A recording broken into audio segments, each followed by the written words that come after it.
చాలా పేదవాళ్ళు వస్తూ ఉంటారు దేనికి ట్రీట్మెంట్కి ఎక్కడైనా సరే. సో చాలామందికి ఇన్సూరెన్స్ మీద ఒక అవేర్నెస్ ఉండదు. సో మీరు చెప్తారా సార్, అసలు ఇన్సూరెన్స్ యొక్క ఇంపార్టెన్స్ ఏంటి, ఎవరికైనా సరే ఇన్సూరెన్స్ ఎందుకు తీసుకోవాలి అసలు? ఇప్పుడు మా ఫ్యామిలీ తీసుకోండి అమ్మా. నేను నా వీడియోలో చెప్పే దాంట్లో ఒక్కటి కూడా నేను ఆచరించనిది, నా లైఫ్లో జరగనిది నేను చెప్పా. నేను చేయని దాన్ని నేను చెప్పా, నా లైఫ్లో జరగని దాన్ని నేను దాని గురించి ప్రస్తావించా. సో మా ఫ్యామిలీలోనే మేము ఎవ్రీ 3 years 5 years నుంచి ఎవ్రీ ఇయర్ మేము డబ్బులు కడతా ఉంటాం. 50,000, మా ఫ్యామిలీ పెద్దది కాబట్టి 50,000 పర్ ఇయర్ కడతా ఉంటాం. 3 lakhs వరకు ఖర్చు పెట్టినాం, ఎవరికేం కాలే. రీసెంట్లీ ఒక హెల్త్ ఇష్యూ వచ్చింది ఫ్యామిలీలో, 15 లక్షలు ఖర్చు అయినాయి. సో ₹1 కూడా జేబు నుంచి పోలే. నేను డాక్టర్ని, నాకు 2-3 హాస్పిటల్స్ ఉన్నాయి. నాకే ఇట్లా అయినప్పుడు మిగతా వారికి ఏమైతే 15 lakhs for me is a big amount. 15 లక్షలు పెద్ద అమౌంట్ నాకు.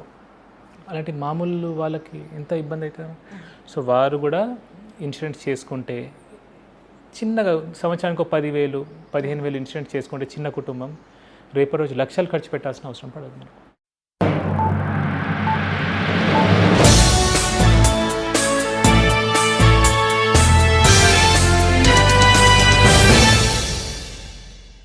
శ్రీనాథరెడ్డి మిట్టపల్లి యూట్యూబ్ ఛానల్ స్వాగతం. అందరికీ నమస్కారం. నేను మీ శ్రీనాథరెడ్డి మిట్టపల్లి. ఇవాళ వచ్చి ఏప్రిల్ 13, 2026 సంవత్సరం. ఇవాళ ముఖ్యాంశాలకు వచ్చినట్లయితే ఇరాన్ మరియు అమెరికా ఈ 2 దేశాల మధ్య ఉద్రిక్త పరిస్థితులు మరో కొత్త మలుపు తిరిగాయని చెప్పేసి మనం చెప్పుకోవాలి. అమెరికా హార్ముజ్ జలసంధి దగ్గర ఇరాన్కి సంబంధించిన పోర్టులన్నింటినీ దిగ్బంధం చేసింది. అంటే ఇరాన్కి వెళ్ళేటువంటి షిప్లు కానీ ఇరాన్ నుంచి వచ్చేటువంటి షిప్లు ఏవైతే ఉంటాయో వాటన్నిటిని కూడా ఆపివేసింది. ఏవి కానీ వెళ్ళడానికి లేదు అని చెప్పేసి దిగ్బంధం చేసింది. ఏవైనా సరే షిప్లు కనుక అక్కడి నుంచి వచ్చినా సరే వెళ్ళాలన్నా సరే వాటిపైన ఆంక్షలు అయితే ఉంటాయి. సో అమెరికాకి సంబంధించినటువంటి షిప్లు ఏవైతున్నాయో యుద్ధ నౌకలు ఏవైతే ఉన్నాయో అవి వాటిని ఏమైనా చేయొచ్చు. సో ఆ విధంగా చర్యలు అయితే తీసుకున్నారు. అయితే మిగతా షిప్లు ఏవైతే ఉంటాయో, అంటే మిగతా గల్ఫ్ దేశాలకు సంబంధించిన షిప్లు ఏవైతే ఉంటాయో వాటికి మాత్రం ఇబ్బంది ఉండదు, వెళ్ళి రావచ్చు అని చెప్పేసి అంటున్నారు. కాకపోతే అవి కూడా పర్మిషన్ తీసుకుని వెళ్ళాల్సి ఉంటుందంట.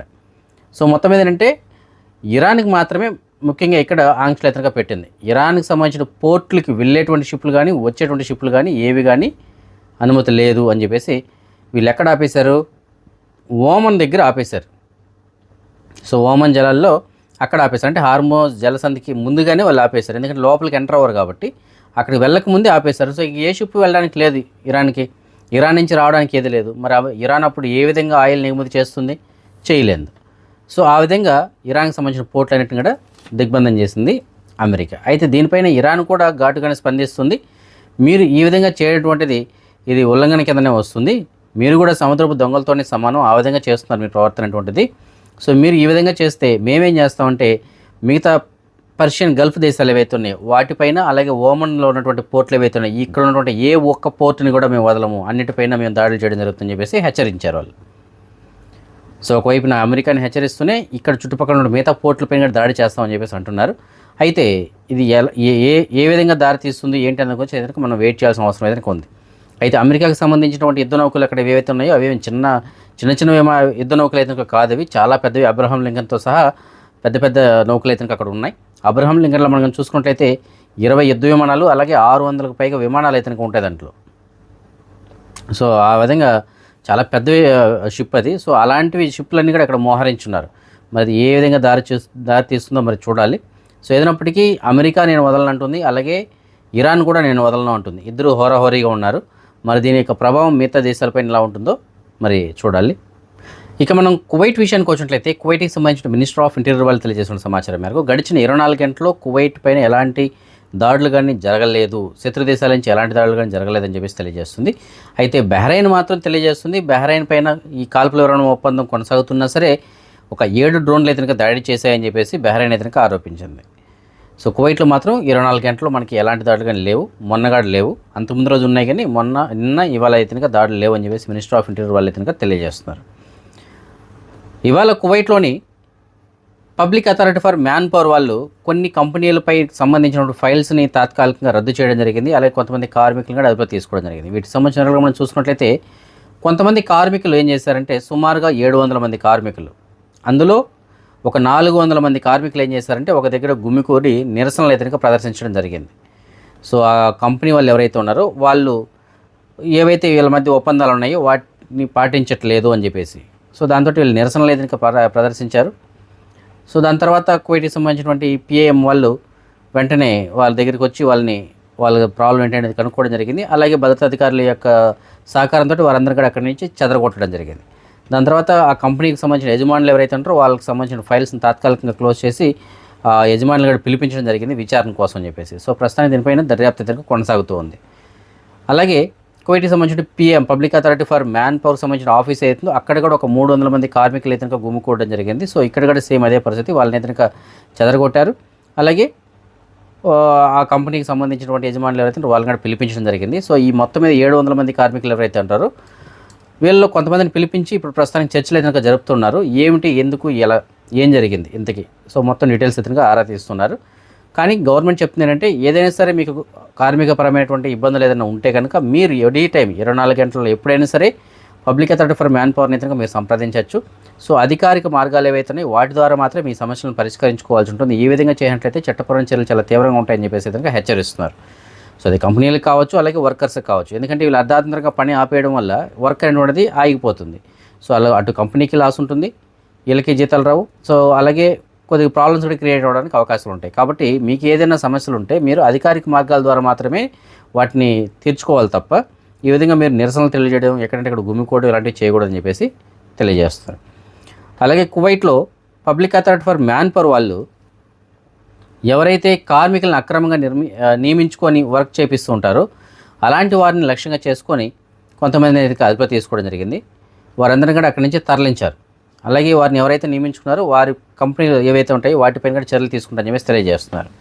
సో వీళ్ళందరూ కూడా అక్రమంగా పనిచేస్తున్నారనమాట. అక్రమంగా వాళ్ళని నియమించుకోవడం జరిగింది అది పనులకి. అంటే కొన్ని చూస్తుంటాం మనం, ఒక బ్యాచ్లు గ్రూపులుగా డివైడ్ అయ్యి వాళ్ళు బయట పనులకి ఏదైనా పంపిస్తూ ఉంటారు. సో ఆ విధంగా ఉన్నటువంటి కొన్ని గ్రూపులను ఏదైనా అదుపులో తీసుకోవడం జరిగింది. వారందరం కూడా అక్కడి నుంచి తరలించారు. దానికి సంబంధించిన వీడియో కూడా మీకు పక్కన డిస్ప్లే అవుతుంది, ఒకసారి మీరు గమనించవచ్చు. వీళ్ళందరూ కూడా మనకి గడిచిన 2 రోజులుగా public authority for man power వాళ్ళు తనిఖీలు నిర్వహించారు. ఆ తనిఖీల్లో భాగంగా వీళ్ళందరూ కూడా పట్టుబడ్డారు. సో వారిపైన చట్టపరమైన చర్యలు తీసుకుంటామని చెప్పేసి తెలియజేస్తున్నారు. కువైట్కి సంబంధించినటువంటి minister of electricity and water వాళ్ళు తెలియజేసిన సమాచారం మేరకు కువైట్లో ఎప్పుడైతే ఫిబ్రవరి 28 నుంచి యుద్ధ వాతావరణం మొదలైందో అప్పటి నుంచి కూడా 24 గంటల పాటు వీళ్ళు ఏదైనా ఈ శత్రు దేశాల నుంచి వచ్చినటువంటి క్షిపణులు కావచ్చు, డ్రోన్లు కావచ్చు, వీటి వలన విద్యుత్ లైన్లకు ఏదైనా అంతరాయం ఏర్పడినట్లయితే వాటిని వెంటనే సరిదిద్దడం కోసం అని చెప్పేసి 24 గంటల పాటు అందుబాటులో ఉండి వాళ్ళు ఆ విధంగా పనిచేశారని చెప్పేసి తెలియజేస్తున్నారు. ఇప్పుడు కూడా అదే స్థాయిలో అయితే పనిచేయడం జరుగుతుంది. ఎప్పుడైనా సరే ఏదైనా సరే జరిగితే కనుక వెంటనే వాటిని మేము సరిదిద్దడానికి అయితే రెడీగా ఉన్నామని చెప్పేసి వాళ్ళు తెలియజేస్తున్నారు. మన భారతదేశానికి సంబంధించిన విదేశాంగ మంత్రి అయినటువంటి జయశంకర్ గారు ఇవాళ కువైట్కి సంబంధించిన విదేశాంగ మంత్రితోటి ఫోన్ కాల్లో మాట్లాడడం జరిగింది. ప్రస్తుతానికి ఈ ప్రాంతీయ పరిణామాలు ఏవైతే ఉంటాయో వీటిపైనే ఎక్కువగా చర్చ జరిగినట్లు తెలియజేస్తున్నారు. అలాగే ఇరు దేశాల మధ్య ఉన్నటువంటి ద్వైపాక్షిక సంబంధాలు ఏవైతున్నాయో వాటి బలోపేత దిశగా కూడా చర్చలు అయితే జరిపినట్లు తెలియజేస్తున్నారు. ముఖ్యంగా ఏంటంటే వీరిద్దరు కూడా ఇవాళ ఫోన్ సంభాషణ ద్వారా మాట్లాడుకోవడం జరిగిందని చెప్పేసి తెలియజేస్తున్నారు. గత బుధవారం రోజు వీడియోలో మనం చెప్పుకోవడం జరిగింది. కువైట్లోని సాద్ అల్ అబ్దుల్లా ఈ ఏరియాకి ఎదురుగా ఉన్నటువంటి 6th రింగ్ రోడ్డు దగ్గర ఘోర రోడ్డు ప్రమాదం చోటు చేసుకుంది. 2 వాహనాలు ఒకదాన్ని ఒకటి ఢీకున్నటువంటి ఘటనలో ఒక వ్యక్తికి తీవ్రమైనటువంటి గాయాలు హాస్పిటల్ అడ్మిట్ అయ్యారని చెప్పి మనం చెప్పుకోవడం జరిగింది. అలా ఒక 5గురు సజీవ దహనమయ్యారని చెప్పేసి మనం చెప్పుకున్నాం కదా. అయితే ఆ 5 మందికి సంబంధించినటువంటి వివరాల్లో ఒక 4కి సంబంధించిన వివరాలు అయితే ప్రస్తుతానికి ఒకటికి సంబంధించిన గవర్నమెంట్ విడుదల చేసింది. ఆ 5గురు కూడా సజీవ దహనం కావడంతో వాళ్ళని గుర్తుపట్టలేకపోయారు అప్పుడు. సో దాని తర్వాత ఈ బాడీలకు సంబంధించిన DNA పరీక్షలు నిర్వహించిన తర్వాత 4కి సంబంధించినటువంటి వివరాలు అయితే వెల్లడించారు. ఆ 4 కూడా జమ్మూ కాశ్మీర్కి సంబంధించిన వాళ్ళు, మన భారతదేశంలో జమ్మూ కాశ్మీర్కి సంబంధించిన వాళ్ళకి సంబంధించిన ఫ్యామిలీ మెంబర్స్ ఇక్కడ ఈ సమాచారం అందించడం జరిగింది అది. సో ఆ 4 కూడా మన భారతదేశానికి సంబంధించిన వాళ్ళే. అయితే ఇంకొక వ్యక్తి ఎవరైతే ఉన్నారో అతనికి సంబంధించిన వివరాలు అయితే ఇంకా తెలియాల్సి ఉంది. సో మొత్తం మీద ఆ 4 కూడా మన భారతదేశానికి సంబంధించిన వాళ్ళు కావడం చాలా బాధాకరమైన విషయం. ఆ రోజున 2 వాహనాలు ఢీకొన్నటువంటి ఘటనలో ఒకదాన్ని ఒకటి ఢీకొన్నాయి. దాంతో మంటలు చెలరగాయి. ఆ మంటల్లో ఈ 5గురు సజీవ దహనం అయిపోయారు. పాపం ఎటు రాలేనటువంటి పరిస్థితి. ఒక వ్యక్తి మాత్రం ప్రాణాలతో మాత్రం బయటపడ్డాడు. ఈ 5గురు కాకుండా ఇంకొక వ్యక్తి, అతను మాత్రం హాస్పిటల్లో ట్రీట్మెంట్ తీసుకోవడం జరుగుతుంది. ఈ 5గురు పాపం ప్రాణాలు కోల్పోయారు. 4 కాశ్మీర్కి సంబంధించిన వాళ్ళు, ఇంకొకరు తెలియాల్సి ఉంది. మరి ఆ వ్యక్తి కూడా వీళ్ళకి సంబంధించిన వాడా లేకపోతే వేరే దేశానికి సంబంధించిన వ్యక్తి ఏమిటి అనే దాని గురించి వివరాలు అయితే ఇంకా తెలియాల్సి ఉంది. సో ఏదైనప్పటికీ ఇప్పుడు ఎవరైతే ప్రాణాలు కోల్పోయారో వారి యొక్క ఆత్మకి శాంతి చేకూరాలని చెప్పేసి మనం కోరుకుందాం. ఇరాన్లో ఉన్నటువంటి బుషహర్ న్యూక్లియర్ ప్లాంట్ అంటే అణు కర్మాగారం ఏదైతే ఉందో అందులో పనిచేసినటువంటి సిబ్బందిలో ఇప్పటి వరకు 600 మందిని రష్యాకి తరలించినట్టు తెలియజేస్తున్నారు. అక్కడ పనిచేసిన సిబ్బందిలో మ్యాక్సిమం అందరూ కూడా రష్యాకి సంబంధించిన వాళ్ళు. ఎందుకంటే ఈ అణు కేంద్రాన్ని రన్ చేయాలంటే దాంట్లో అనుభవం ఉన్న వాళ్ళే కావాలి. సో ఈ విధంగా రష్యా నుంచి పిలిపించి వాళ్ళు ఇక్కడ ఏర్పాటు చేసి దీన్ని రన్ చేయడం జరుగుతుందని చెప్పేసి తెలియజేస్తున్నారు. సో అందులో పనిచేసినటువంటి 600 మందిలో ఇప్పటికి 600 మందిని అయితే వెనక్కి పంపించేసినట్లు తెలియజేస్తున్నారు. ఎప్పుడైతే యుద్ధ వాతావరణం మొదలైందో, ఈ ఉద్రిక్త పరిస్థితులు స్టార్ట్ అయ్యాయో, అప్పటి నుంచి అంచెలంచెలుగా రష్యాకి సంబంధించినటువంటి ఆ కార్మికులందరినీ కూడా వెనక్కి తరలించినట్లు తెలియజేస్తున్నారు. అంటే వాళ్ళ దేశానికి పిలిపించేసుకోవడం జరిగింది. అయితే ఒక 20 మంది మాత్రమే ప్రస్తుతానికి అక్కడ పర్యవేక్షించడం కోసం అని చెప్పేసి ఉన్నారంట. ఎందుకంటే అలా అర్ధాంతరంగా వదిలేసి వెళ్ళిపోకూడదు కదా, ఏదైనా అక్కడ మెయింటెనెన్స్ వర్క్ అవి ఉంటాయి కంపల్సరీగా. సో ఆ కారణం చేత ఒక 20 మందిని అయితే మాత్రం అక్కడ ఉన్నారు. సో మిగతా అందరినీ కూడా రష్యా వెనక్కి పిలిపించినట్లు తెలియజేస్తున్నారు. కువైట్కి సంబంధించినటువంటి సైబర్ సెక్యూరిటీ డిపార్ట్మెంట్ వాళ్ళు తెలియజేస్తున్న సమాచారం మేరకు ఈ మధ్య కాలంలో కొంతమందికి మిస్డ్ కాల్స్ అయితే వస్తున్నాయి. సో ఓన్లీ మిస్డ్ కాల్సే కదా అని అనుకోవడానికి మనం లేదు. వాటి బారిన పడి చాలామంది మోసపోవడానికి అయితే అవకాశాలు ఉంటాయి. ఇవి కొంతమంది మనల్ని మోసం చేయడానికి చేస్తున్నటువంటి కాల్స్ అని చెప్పేసి అంటున్నారు. సో ఇది ఎలా ఉంటుంది, దీనికి సంబంధించిన ప్రాసెస్ ఏంటని మనం చూసుకున్నట్లయితే వీళ్ళు మనకి మిస్డ్ కాల్ ఇవ్వడం జరుగుతుంది. అయితే ఆ మిస్డ్ కాల్ కూడా మనకి పొరుగున్నటువంటి దేశాల నుంచి వచ్చినటువంటి నెంబర్ లాగా ఉంటాయి. కానీ యాక్చువల్ అవి అక్కడి నుంచి రావు. ఈ ఆఫ్రికా దేశాలు కావచ్చు, అలాగే పసిఫిక్ దీవులు ఉన్నాయి కదా, ఇలాంటి చోట నుంచి కావచ్చు, అలాగే కొన్ని యూరోపియన్ దేశాల నుంచి కానీ ఈ వాళ్ళు ఆపరేట్ చేయడం జరుగుతుంటుంది. కానీ మనకు వచ్చేటువంటి కాల్స్ మాత్రం చుట్టుపక్కల దేశాల నుంచి వచ్చినట్టే ఉంటుంది. సో అది జస్ట్ ఒకే ఒక రింగ్ తోటి ఆగిపోతుంది కాల్స్. సో ఎవరో మిస్డ్ కాల్ ఇచ్చారు ఏమిటో అని చెప్పేసి మనం వెంటనే ఆ నెంబర్ కనుక రిటర్న్ కాల్ చేసామనుకోండి, అవతల వాళ్ళు ఏమి ఎవరు మాట్లాడరు, మనతోటి సైలెంట్గా ఉంటుంది. కానీ దానివల్ల ఏమవుతుంది, మన కాల్ వాళ్ళకి హై కాస్ట్ ఉన్నటువంటి నెట్వర్క్ కనెక్ట్ అయ్యి మన దాంట్లో ఉన్నటువంటి బ్యాలెన్స్ మొత్తం కట్ అయిపోతుంది. First point. రెండోది, మనం హలో హలో అంటుంటాం కదా, సో అప్పుడు మనం వాయిస్ కూడా వాళ్ళు రికార్డ్ చేయడం జరుగుతుంది. ఆ వాయిస్ని వాళ్ళు ఏం చేస్తారంటే ఫర్దర్గా ఫ్యూచర్లో ఏదైనా బ్యాంక్ ట్రాన్సాక్షన్ చేయాలన్నప్పుడు మనం వాయిస్ రికగ్నైజేషన్గా తీసుకొని వాళ్ళు ట్రాన్సాక్షన్ చేయడం జరుగుతుంది. సో ఆ విధంగా మనం వాయిస్ని కూడా వాళ్ళు క్యాప్చర్ చేయడం జరుగుతుంది. సో ఈ విధంగా మోసాలు అయితే కనుక చేస్తున్నారు. చాలామంది ఈ విధంగా మోసపోవడం జరిగింది. కాబట్టి కొద్దిగా జాగ్రత్తగా ఉండండి. మీకు ఏదైనా సరే అన్నోన్ నెంబర్ నుంచి మిస్డ్ కాల్స్ లాంటివి వస్తే తొందరపడి ఎవరో ఏమో అని చెప్పేసి మీరు రిటర్న్ కాల్ అయితే కనుక చేయకండి. అది పొరుగునటువంటి దేశాల నుంచి వచ్చినా సరే, ఎక్కడంటే అయినా సరే కొద్దిగా ఆలోచించండి అది ఎవరికి సంబంధించిన నెంబర్ ఏమిటంటే. మీ తెలిసిన వాళ్ళదైతే అది వేరే సంగతి. ఇలా కొత్త నెంబర్లు ఏంటి వస్తే మాత్రం మిస్డ్ కాల్స్ కింద ఎట్టి పరిస్థితుల్లోనూ మీరు రెస్పాండ్ అవ్వకండి. అలాగే ఆన్లైన్లో మీకు సంబంధించిన ఎలాంటి సమాచారాన్ని వాళ్ళకి షేర్ చేయకండి. షేర్ చేశారంటే మాత్రం ఇబ్బంది పడాల్సి వస్తుంది. ఎందుకంటే మన డేటా వాళ్ళ చేతికి పోయిందంటే మనకు సంబంధించిన బ్యాంక్ అకౌంట్ వాళ్ళు హ్యాక్ చేయొచ్చు, ఇంకా ఏదైనా సరే చేయొచ్చు వాళ్ళు. కాబట్టి కొద్దిగా ఇలాంటి విషయాల్లో మాత్రం జాగ్రత్తగా ఉండండి. ఇంతకీ ఈ స్కామ్ పేరు మీకు చెప్పలేదు కదా, ఈ స్కామ్ని ఏమంటారంటే వంగిరి అయినా చదవచ్చు, లేదంటే వ్యాన్గిరి అని చెప్పేసి అనేది చదవచ్చు. WANGIRI వంగిరి లేదంటే వ్యాన్గిరి, మొత్తం మీద ఏదో ఒక గిరి ఈ స్కామ్ పేరు ఇది. సో ఇది ఇక్కడనే కాదు, ఇది ప్రపంచం మొత్తం మీద కూడా చాలా దేశాలు అయితే ఈ స్కామ్ అయితే జరుగుతూ ఉంది. చాలామంది ఏదైనా మోసపోవడం జరుగుతుంది. కాబట్టి మీకు అన్నోన్ నెంబర్స్ నుంచి మిస్డ్ కాల్స్ వస్తే మాత్రం ఇమీడియట్లీ మీరు తొందరపడి నెంబర్స్కి అయితే కాల్ చేయకండి. మన సబ్స్క్రైబర్ ఒకరు మనకి మెసేజ్ పెట్టారు, ఆయనకి డ్రైవర్ పని కావాలి అని చెప్పేసి అంటున్నారు. ఆయనకి ప్రస్తుతానికి ఆయన కువైట్లోనే ఉన్నారు. 7 సంవత్సరాలకు పైగా అనుభవం అయితే ఉంది డ్రైవర్గా. సో మీకు తెలిసిన చోట ఎక్కడైనా సరే డ్రైవర్ పని కనుక వేకెన్సీ ఉన్నట్లయితే మీకు డిస్ప్లే సంబంధించిన నెంబర్ ఇచ్చాను, నెంబర్ కాల్ చేసి ఆయనకి సమాచారం అందించగలరు. ఇవాళ సహారా అనేటువంటి పాప పుట్టినరోజు జరుపుకోవడం జరుగుతుంది.